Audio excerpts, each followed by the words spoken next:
If you were anything like me when I first started flying, you probably started with a simple propeller plane that had just the basic controls: throttle, rudder, elevators, and maybe ailerons. But as you advanced as a pilot, you moved on to bigger, more expensive planes, and maybe even jets, like this F-35 here. Now, as you evolved as a pilot, many things changed. You got a better, more advanced radio. You moved up to bigger, more powerful motors and battery systems. Maybe you moved up to flaps or even retractable landing gear. But more than likely, one thing didn't change: the way you balance your airplane. Before we go any further, I'd like to point out that the product I'll be using in this video is my own custom adjustable center of gravity balancer rig, available as an STL file download all the way up to a complete kit. The links for each, along with this really cool landing light kit, are available in the description of this video. Oh, and while you're there, don't forget to hit the subscribe button, and by all means, drop your questions in the comments, and of course, give me a like. Now, where was I? Oh yeah. When you were flying straight wing fixed landing gear airplanes like this, things were pretty simple. Either there was a mark on the wing indicating the CG location the manufacturer indicated in the instruction manual, or you just located the old-fashioned way by measuring about a third of the way back from the leading edge of the wing, balance it on your fingertips, and off to the flying field.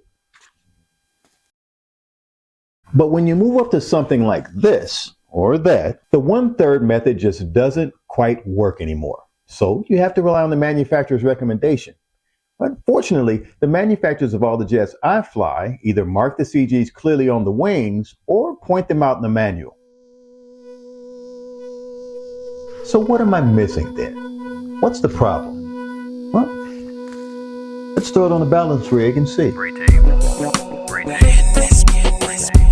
To start, locate the manufacturer's recommended center of gravity. In the case of the free-wing 70mm F-35, it's about 32 millimeters behind the crease in the wing's leading edge.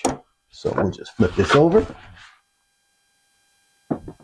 and we measure 32 millimeters from that crease, and put just a little tape mark there to let us know where we're located.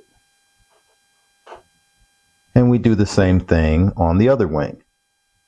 Now that we have our manufacturer's CG marks located on the bottom of the wing, we'll take a quick measurement with our yardstick to see how far apart they are, and we'll use this for adjusting the width on our CG balancing rig. They're about 15 inches apart. So let me just flip this back over, move it a little bit to the side there to grab our balancer rig using the adjustable width feature. We adjust it so that the wing top plates are 15 inches apart. Now that that is done, we simply line up these marks in the center of the top plates with the marks on the bottoms of the wings.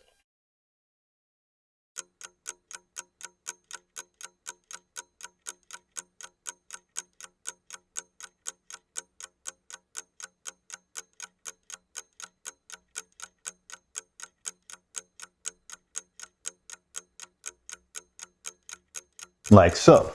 This is where the airplane should balance according to the manufacturer's directions, but it does not. So to balance it, we're going to open up our battery compartment, and we're going to just move our battery forward or backwards, in this case forward,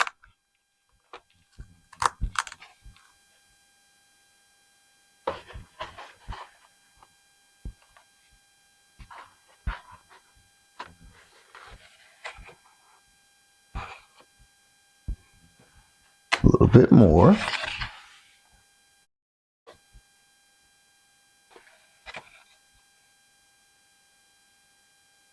until it balances. And now that it's balanced, I ask again, what am I missing? What's changed since the first days of balancing my starter plane to now? I mean, everything is the same, right? Or is it?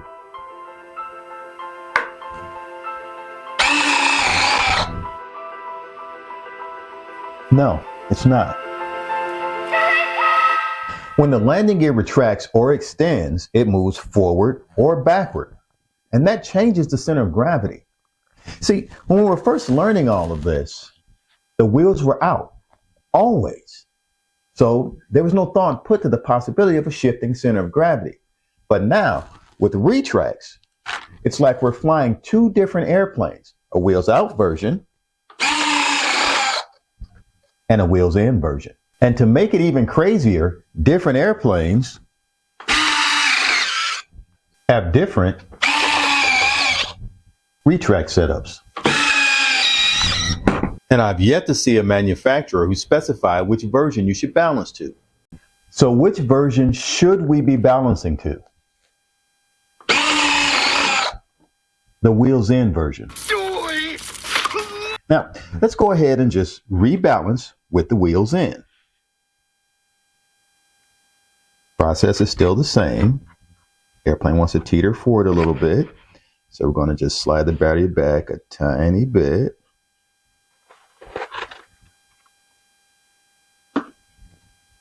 That ought to do it.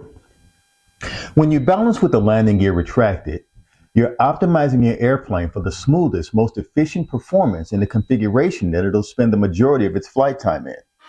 Magnificent! So what about landings and takeoffs then? Well, it just so happens that when you balance wheels in, the center of gravity shifts rearward when the gear is lowered, causing your plane to assume a natural nose-up high angle of attack, or high alpha, which not only makes landings a lot smoother, but also more scale and a lot cooler.